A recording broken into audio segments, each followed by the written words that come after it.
이렇게 전략적으로 일부러 혼인신고를 미루고 내 집 마련을 하시는 분들이 많습니다. 이렇게 입지 공부보다 더욱더 대출 공부가 필요한 세상입니다.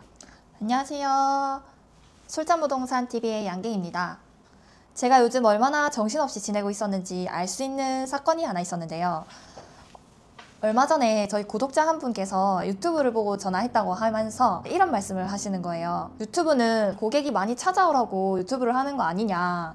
근데 왜 전화번호도 없고 사무실 안내하는 것도 없고 도대체 솔찬부동산이 어디 있는지 직접 네이버에 검색해봤다고 하시면서 꼭 유튜브에 연락처를 좀 달아놓으라고 이렇게 말씀을 하시더라고요. 뭔가 번거롭게 해드려서 죄송하다고 말씀을 드리긴 했는데 망치로 한 대 맞은 그런 기분이 들었습니다. 제가 유튜브를 한다고 얘기를 했지만 정작 솔찬부동산이 어디에 있는지 알린 그런 영상은 없더라고요. 그래서 앞으로는 영상을 촬영할 때마다 계속 꾸준히 저희 솔찬부동산은 어디에 있습니다, 어디에 있습니다 이렇게 알려드리려고 합니다. 저희 솔찬부동산은 더비치 프루지오 서밋 아파트 단지 내 상가에 있고요. 보통 부산분들은 대연 서밋이라고도 많이 말씀을 하시죠. 단지 내 상가 2층에 있는 부동산이고요. 주소로는 부산시 남구 황령대로 504 2층. 그리고 내비게이션에서는 더비치 프루지오 서밋 정문이라고 검색을 하시면 정문으로 들어와서 바로 좌측으로 보면 단지 내 상가 주차장이 따로 있어요.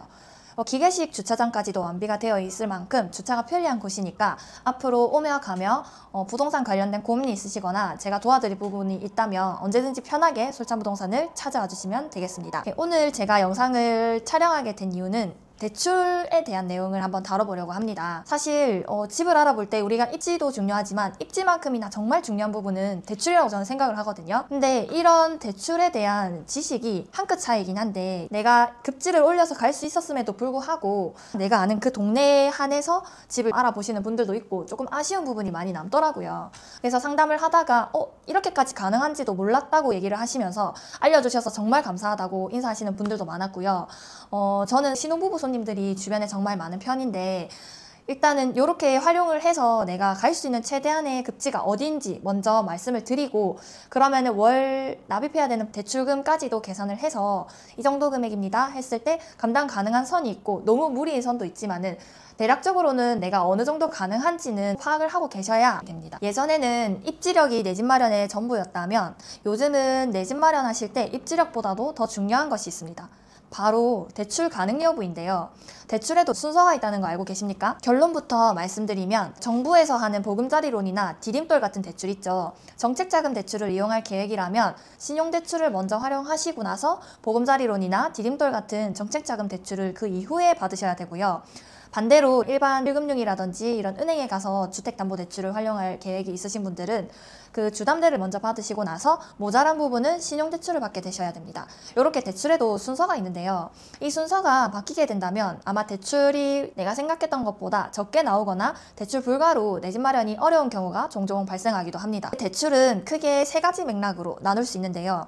우선 대기업이나 공기업에서 이용할 수 있는 사내대출이라고 있는데 직장에 다니고 있기 때문에 복리후생의 성격으로 대출을 해주는 그런 사내대출이 있습니다. 그리고 일반 신용대출, 그리고 주택을 담보로 해주는 주택담보대출, 이렇게 세 가지 큰 맥락으로 나눌 수가 있습니다. 여기에다가 이제 신혼부부라면 혼인신고를 해서 부부 합산으로 할지 아니면 부부 중 한 분의 명의로만 신청을 해야 될지 이런 부분도 고민을 하셔야 됩니다. 부부 합산으로 주담대를 신청할 때는 만약에 예를 들어서 남편 소득이 8천만 원이고 아내 소득이 3천만 원이라고 가정했을 때 과연 누구의 명의로 주택담보대출을 받아야 할까요? 소득이 높은 사람 앞으로 주담대를 받는 게 나을지 아니면 소득이 낮은 사람 앞으로 주택담보대출을 받는 게 나을지 이런 부분도 고려를 해보셔야 되는데 즉 대출을 누구의 명의로 먼저 받아야 되는지도 엄청 중요한 전략이라고 생각을 합니다.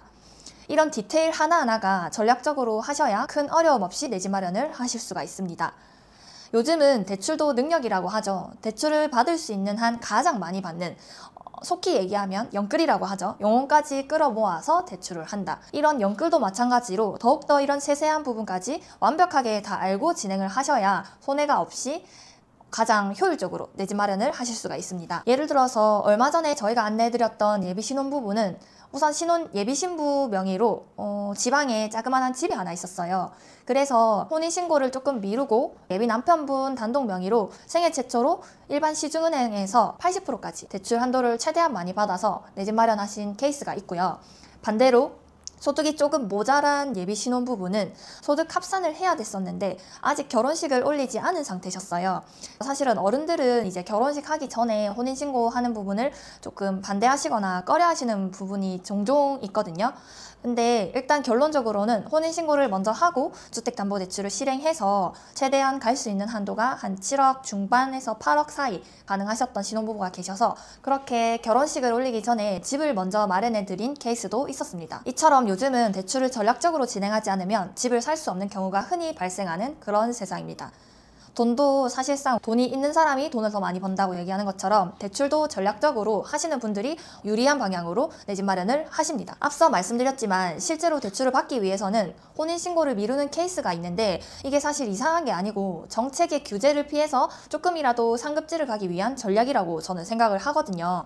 특히나 요즘 젊은 분들은 똑똑한 분들이 정말 많으셔서 이렇게 전략적으로 일부러 혼인신고를 미루고 내 집 마련을 하시는 분들이 많습니다. 이렇게 입지 공부보다 더욱더 대출 공부가 필요한 세상입니다. 제가 지난번 영상에서 갈아타기 할 때 집을 매수하다가 약정 위반에 걸려서 정말 많이 힘들어했던 적이 있다고 말씀을 드렸는데요.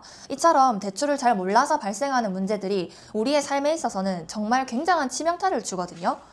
그렇기 때문에 항상 대출은 한 번, 두 번, 세 번 알아보고 조심하셔도 절대 손해볼 일은 없다고 생각을 합니다. 그때 기억을 되돌려보면 정말 수십 군데 은행을 방문하면서 처음에는 정책에 대한 원망이 많았지만 시간이 흘러서 지나갈수록 나의 무지함에 대한 원망이 밀려오는 게 더 컸습니다. 그러면서 정말 많은 지식을 얻기도 하고 공부를 많이 하게 되었는데요. 이때 제가 정말 뼈저리게 느낀 부분은 단 한 가지밖에 없었어요.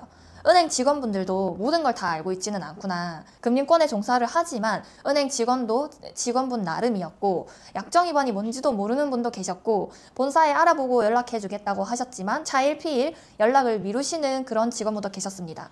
다시 제가 연락을 드리면 아직 답이 안 왔다고 대답을 회피하시거나 차라리 잘 모른다고 말씀을 하셨더라면 제가 연락을 기다리지 않았겠죠.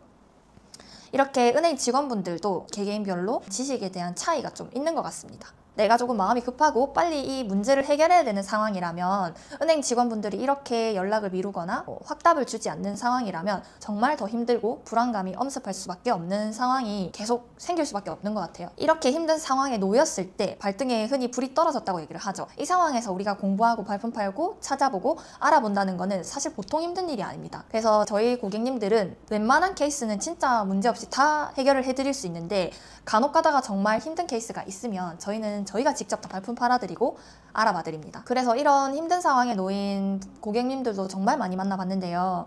이런 상황에 놓였을 때 혼자서 막 발버둥 치면서 주변으로 알아보려고 하면 사실상 급한 마음 때문에 잘 알아보는 게 힘드세요. 마음적으로도 힘들고 시간적으로 여유도 없기 때문에 그런 분들은 저희가 함께 다 발품 팔아드리면서 해결해드리려고 노력을 합니다. 제가 그렇게 대출을 진행했었던 과거의 그 은행도 어느 지점이라고 말씀드리기는 어렵지만 같은 은행의 해당 지점에서는 직원분께서 안 된다고 했는데 다른 지점에 방문했을 때는 그 직원분이 또 잘 알고 계시는 분이어서 된다고 하셔가지고 진행을 했던 기억이 있습니다. 이처럼 같은 은행이지만 담당자의 역량에 따라서도 차이가 많이 난다는 걸 저희는 몸소 배웠습니다.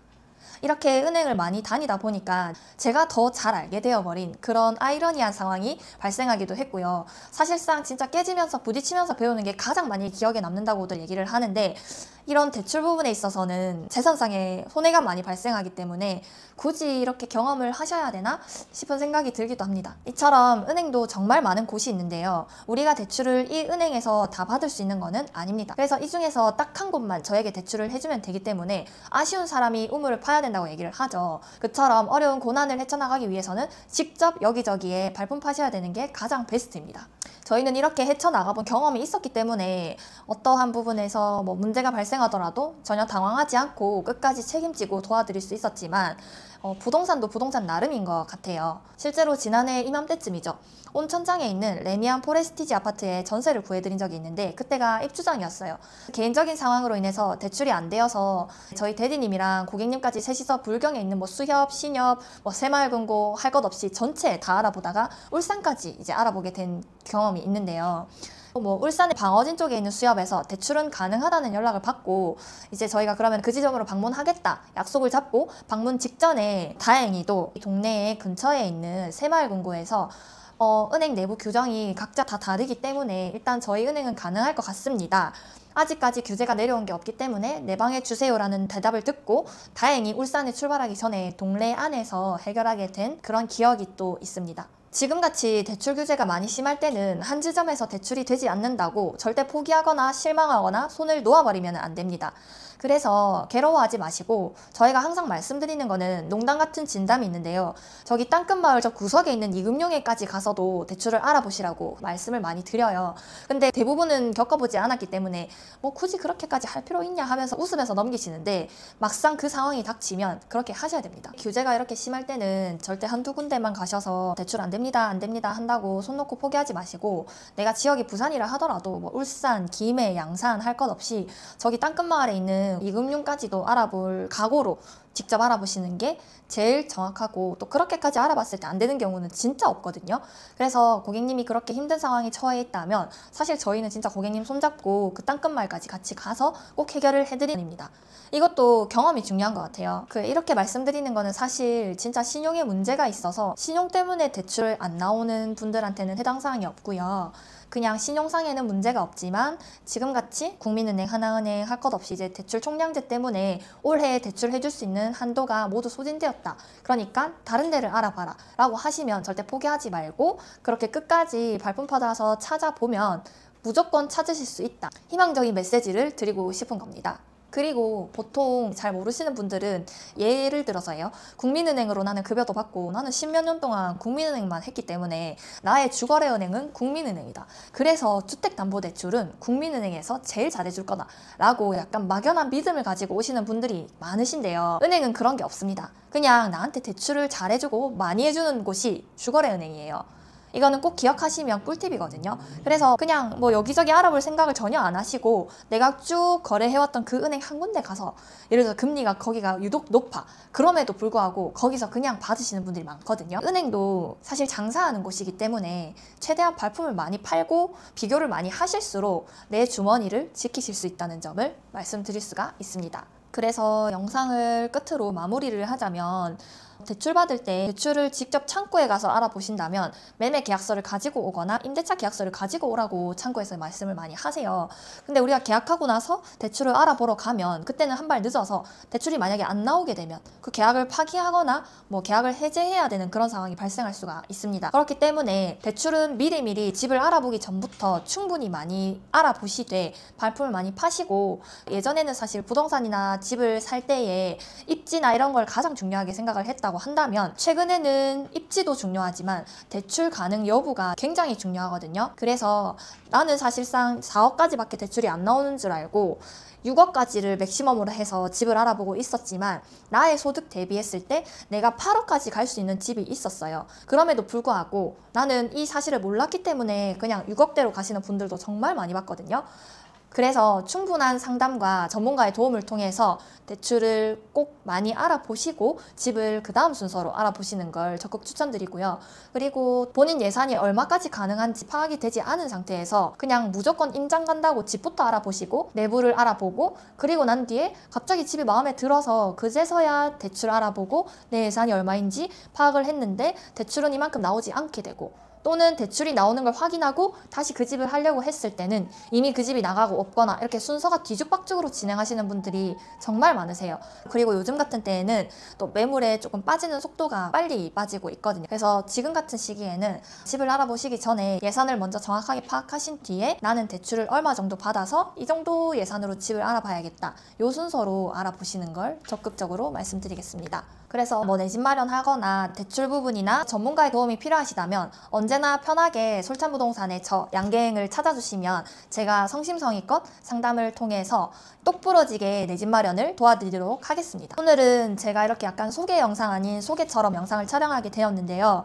대출에 있어서 정말 광범위한 내용이 많거든요. 다룰 수 있는 내용들도 많고 모르시는 내용들도 많기 때문에 앞으로 이렇게 실질적으로 도움드릴 수 있도록 대출 관련된 영상을 많이 업로드 해보겠습니다. 끝까지 시청해주셔서 감사합니다.